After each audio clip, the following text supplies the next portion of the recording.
I carried it too far, that's for sure. Jeffrey Dahmer, after confessing to 17 murders. I remember the first time I read that quote. It wasn't the words, it was how casual they sounded. Carried it too far, like he was talking about staying out too late or eating one more slice of pizza. But he wasn't.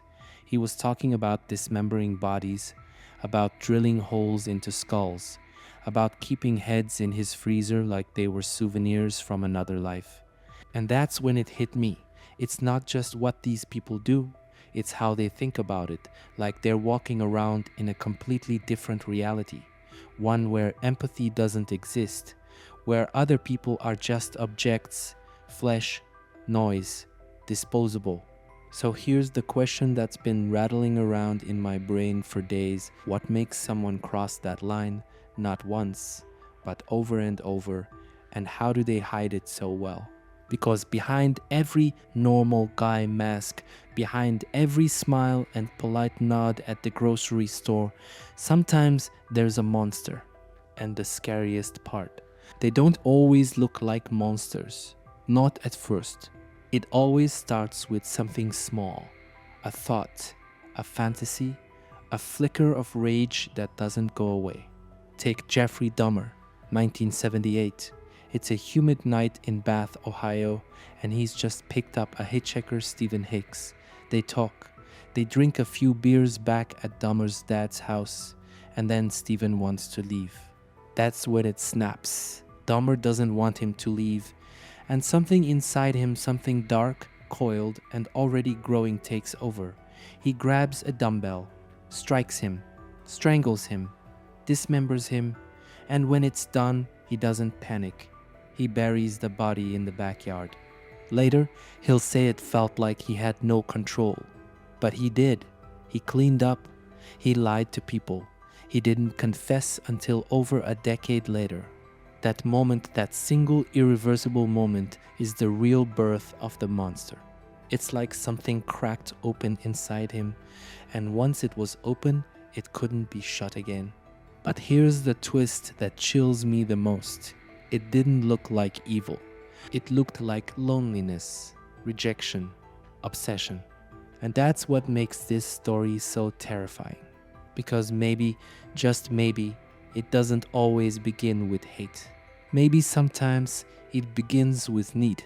People always ask, were they born evil? But that's too easy, too clean. The truth is way messier. So I started looking backward, digging into the childhoods of these killers, not to excuse them, but to understand what cracked first. And what I found was a pattern, not in what they became, but in what they were missing. Neglect, abuse, isolation, sometimes all three wrapped in a home that looked ordinary on the outside. Jeffrey Dahmer, his parents fought constantly. His mother struggled with mental illness and prescription pills. His father was distant cold. As a kid, Dahmer was obsessed with roadkill. He'd collect animal bones, dissect dead animals behind the house. Not because he was curious, because he liked the control. Ted Bundy. He grew up believing his mother was his sister. That lie, that fundamental betrayal of identity, fractured his sense of self early. He once said he felt like he didn't exist unless he was pretending. And then there's Richard Ramirez, the Night Stalker. As a child, he witnessed his cousin murder his wife. Blood splattered across the walls, and nobody helped him process that trauma. He just absorbed it, and it stayed inside. Then there's the neurological layer, head injuries. It sounds strange, but many serial killers suffered traumatic brain injuries as children. Damage to the frontal lobe, especially, can affect impulse control and empathy. In other words, the brakes were broken before they ever learned to drive. But even with all that darkness growing underneath, somehow they still wore the mask. That's the part that really gets under my skin. Because when you read about these killers, you expect monsters. You expect rage in their eyes. But you don't get that. You get smiles, charisma, politeness, even charm. Ted Bundy worked on a suicide hotline. Gary Ridgway, the Green River Killer, went to church every Sunday. John Wayne Gacy dressed up as a clown and performed at children's parties. It's like they studied normal and then wore it like a costume. Neighbors say things like, "He seemed so nice," or "I never would have guessed." And that's what makes it so horrifying, because the mask doesn't just fool strangers, it fools everyone. The thing is, it's not fake. That charm, that charisma, it's part of them. But so is the darkness. I've started to realize the scariest monsters aren't the ones who stand out. They're the ones who fit in. And by the time the mask slips, it's already too late. It always comes down to power. Not the kind that makes you rich or famous, but the raw, sick kind. The kind that says, "I decide whether you live or die." I've read through dozens of psychological profiles, and the same themes keep surfacing: control, dominance, obsession. For most serial killers, it's never just about killing, it's about taking total control over another human being, making them vulnerable, helpless, silenced. Dennis Rader, who called himself BTK for bind, torture, kill once, said that the fantasy of controlling someone completely gave him a sexual thrill.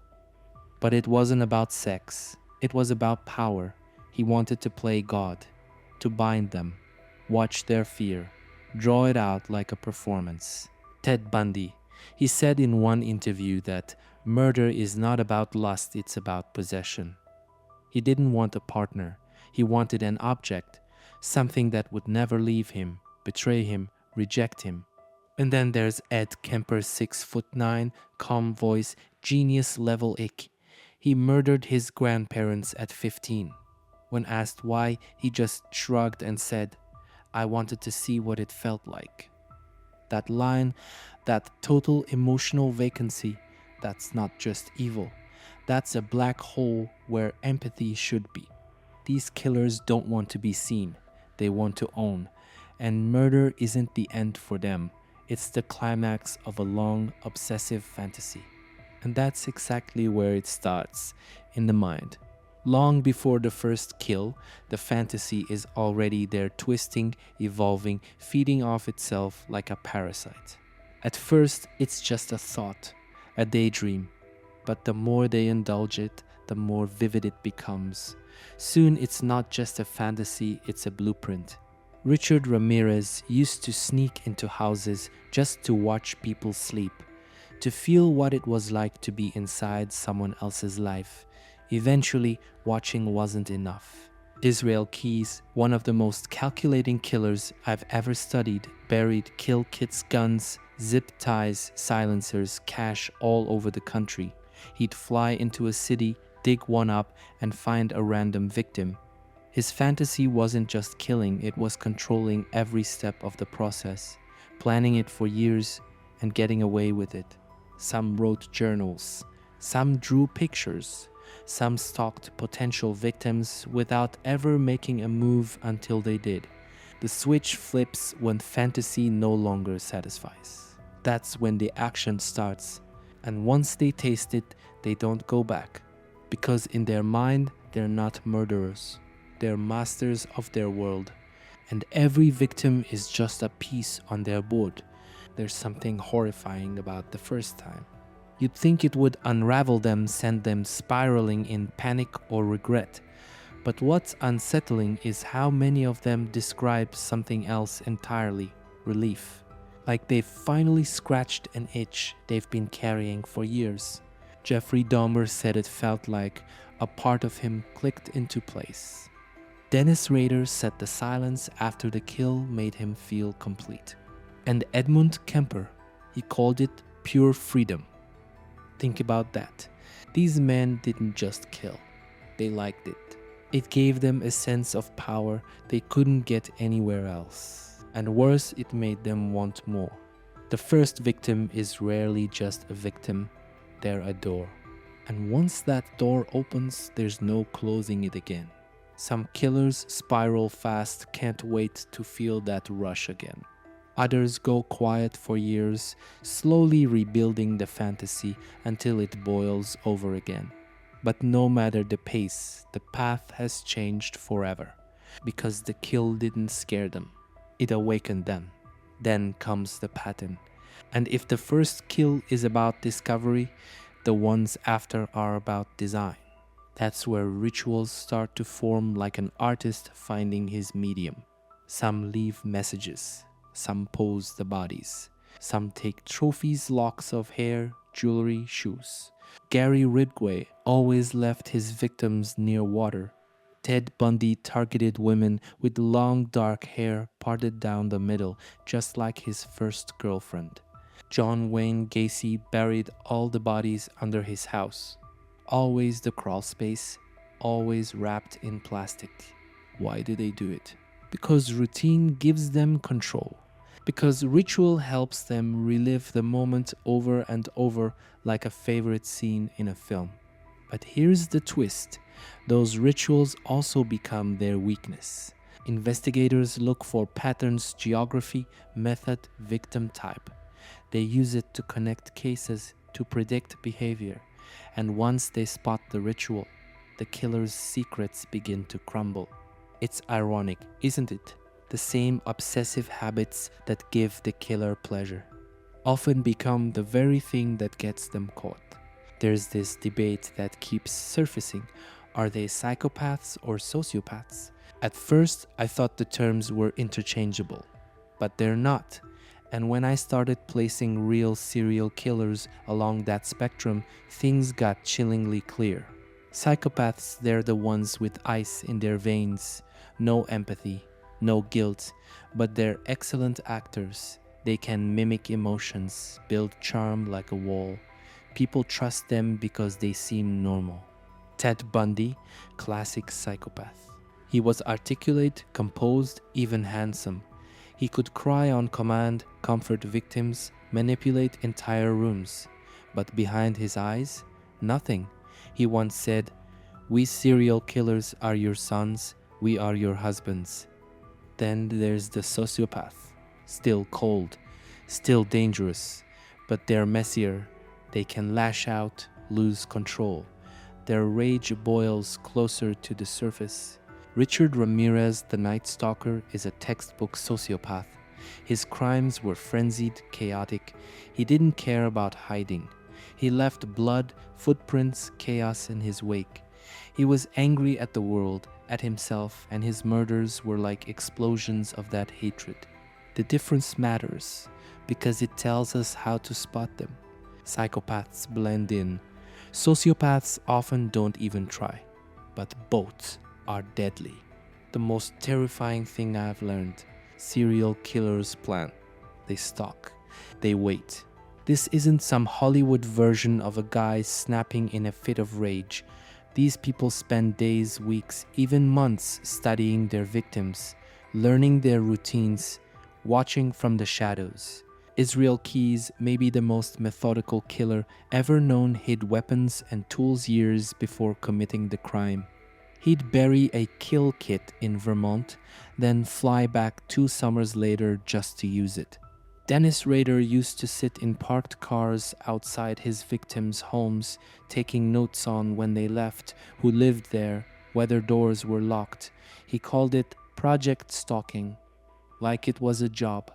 And when the moment came, it wasn't chaotic, it was surgical. These aren't random acts, they're operations. And that's what makes it so chilling. Because while we're living our lives, trusting our locks, waving at strangers, somewhere someone might be watching. Not to steal, not to hurt, but to control everything right down to the final breath. Some killers don't hide. They don't whisper. They taunt. They send letters to the press, call the cops, leave clues behind like it's a riddle only they can solve. Why?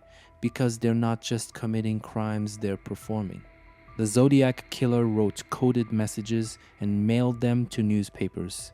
His first letter said, "This is the Zodiac speaking." He demanded they publish his puzzles or he'd kill again. The arrogance dripped off the page. Dennis Rader BTK took it even further. For years he disappeared, and then suddenly reappeared, sending floppy disks to the police. He asked them if they could trace it. They said no. They lied, and that's how he was finally caught. But for a while, they were winning. Because this isn't just about murder. It's about control. These killers need to feel superior, outsmarting the system, playing with investigators like puppets on strings. They want headlines. They want fear. They want the satisfaction of knowing everyone is watching and still clueless. It's not just narcissism, it's an obsession with being untouchable. And as long as they think they're in control, they get bolder and deadlier. But it's not all ego. Sometimes it's intellect, and that's even more terrifying. Some serial killers are shockingly smart.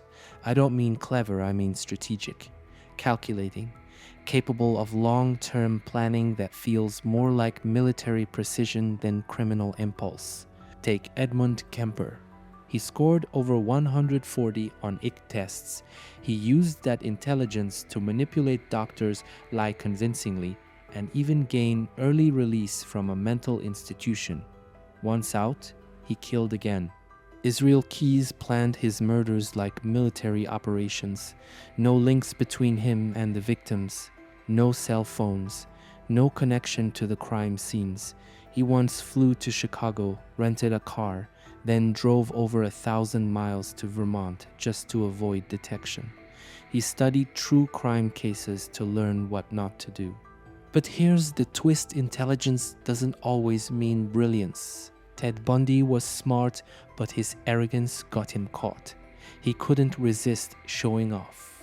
Then there's the opposite: killers who made sloppy mistakes, but still got away with it for years.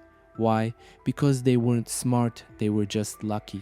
So intelligence might sharpen the blade, but it's the obsession that drives the hand. And that combination, that's when it gets deadly. The signature is the most intimate part of the crime. It's not how they kill. It's why they kill and what they leave behind that no one else would. It's the piece meant for them. Like a secret coded message only they understand. Some killers pose the bodies. Some dress them. Some undress them. Others take locks of hair, pieces of clothing, trophies. Not because they need them, but because they want to relive the moment, to keep a piece of that power tucked away like a souvenir. Edmund Kemper spoke calmly about decapitating his victims, then talking to their heads. He didn't have to do that, but that was his signature. It fulfilled a psychological need buried so deep, only the act itself could satisfy it. Dennis Rader wrote poems and drew pictures. He wasn't content to kill. He needed to express it, as if the kill was only part one and the art, the documentation, the re-experiencing was part two. And here's the thing: these behaviors often don't change. Even as the killer evolves, the signature lingers, because it's not for the world, it's for the self. That's why profilers obsess over it. Because once you spot the signature, you're reading the killer's diary, page by page, murder by murder. But eventually, the pages start to bleed through the cover, and the mask starts to crack. They get careless, they lose the thrill, they need more, or they just get tired of pretending. This is the part I find disturbingly human, because for all their planning and pretending, most serial killers can't hold it together forever. Ted Bundy, once the poster boy for deception, started spiraling fast. His murders became messier. He got caught driving a stolen car, and when police searched it, they found rope, handcuffs, ski masks, and a crowbar. He didn't even bother hiding it anymore. John Wayne Gacy was smiling at dinner parties while 29 bodies were rotting under his house. But then a teenage boy went missing after visiting him, and that's when Gacy started unraveling. Paranoia, drinking, slipping up, Dennis Rader managed to go undetected for over 30 years, but in the end, he sent a floppy disk to the police with his church's computer metadata still on it. He got lazy, comfortable, and that's when the mask slipped for good. The double life can't hold. Not when the pressure mounts. Not when the monster inside stops pretending to be human. Because every performance eventually ends. And when it does, the real face is much worse than we imagined. The courtroom isn't just about law. It's theater and serial killers. Some of them are born performers. When they testify, when they smile at the jury, when they cry at just the right moment, don't be fooled. Every glance, every twitch, every word has a purpose. Ted Bundy represented himself in court. He stood there in a suit, quoting case law, objecting to questions, even cross-examining witnesses. He wasn't just defending himself, he was trying to control the narrative. One juror later said, "He was the kind of guy you'd want your daughter to marry." And that's the most disturbing part. Because charisma doesn't mean innocence. It just means they're still pretending. John Wayne Gacy smiled through his trial, cracked jokes, claimed the murders were done by his alter ego, Jack. It was like he couldn't grasp the gravity of what he'd done, or maybe he just didn't care. Then there's Richard Ramirez, who walked into the courtroom with a pentagram drawn on his hand and whispered, "Hail Satan." For him, it was about fear, control through chaos. He wanted people to look at him and feel powerless. But the mask slips here too. The rage peeks out. The arrogance leaks through. And when it does, you see it. The monster isn't gone. He's just been given a microphone. And while the world watches the trial, someone else is watching them. The profiler. Not the lawyer, not the cop. The profiler is different. They don't just ask what happened. They ask why. What's the emotional signature? What does the timing say? Is the killer impulsive or methodical? They build something like a psychological fingerprint layered with traits. Narcissism, sadism, fantasy dependence, lack of remorse, control obsession. Take the FBI's Behavioral Analysis Unit. They pioneered this science by interviewing dozens of serial killers behind bars. Ed Kemper, Charles Manson, David Berkowitz, not to pardon them, but to understand them. What triggers did they look for? Sudden changes in victim type, messages left at scenes, personal items taken or displayed. It's like connecting stars into constellations. Alone, they're just dots. But when you map them, you see the shape of the killer. And sometimes it leads to an arrest. But more often, it confirms what we already fear. That these people don't just kill. They build worlds inside their minds where they are always in control.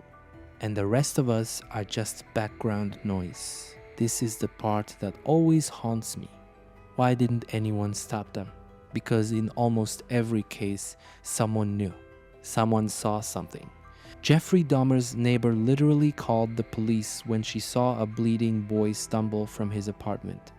Dahmer convinced the officers it was just a lover's spat. They believed him, and they walked the victim right back into his killer's arms. John Wayne Gacy's smell neighbors complained for months. "Dead rats," he said. They bought it.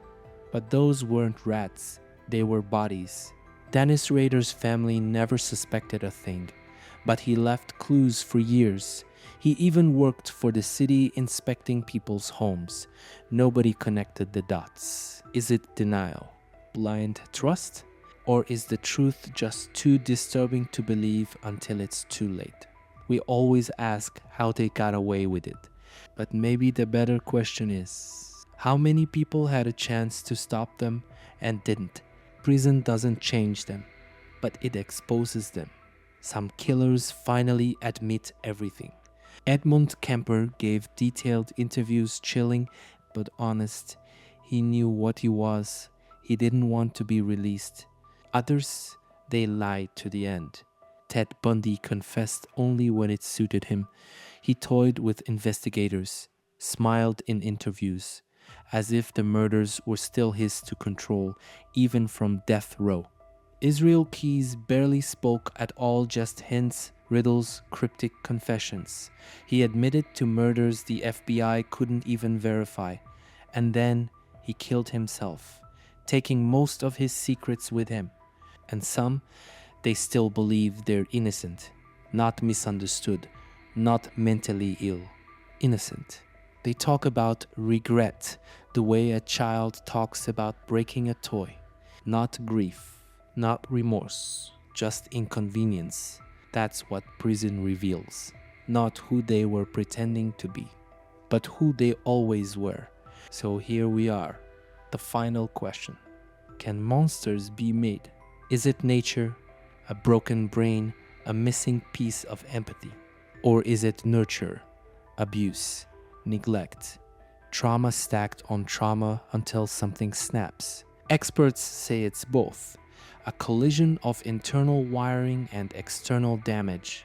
The wrong mind in the wrong environment over time becomes something else. But the truth is, not every abused child becomes a killer. Not every loner becomes a predator. So what is that missing link? I've spent weeks buried in these cases, reading court transcripts, watching interviews, listening to the words between the words. And here's my reflection, raw, honest. It's not just that these killers wanted to hurt people. It's that they didn't see them as people at all. Somewhere along the line, humanity stopped meaning anything to them. And once that switch flips, you don't get it back. And now, after everything we've uncovered together, I leave you with 3 questions. 3 questions I can't stop asking myself. Maybe you'll ask them too. 1. How many future killers are walking among us right now, smiling, blending in, hiding in plain sight? 2. If we saw the red flags today, would we really do something? Or would we look away again? And 3. If a person can live a normal life, go to work, kiss their kids goodnight, and still be capable of unspeakable evil, then what does that say about the mask anyone could be wearing?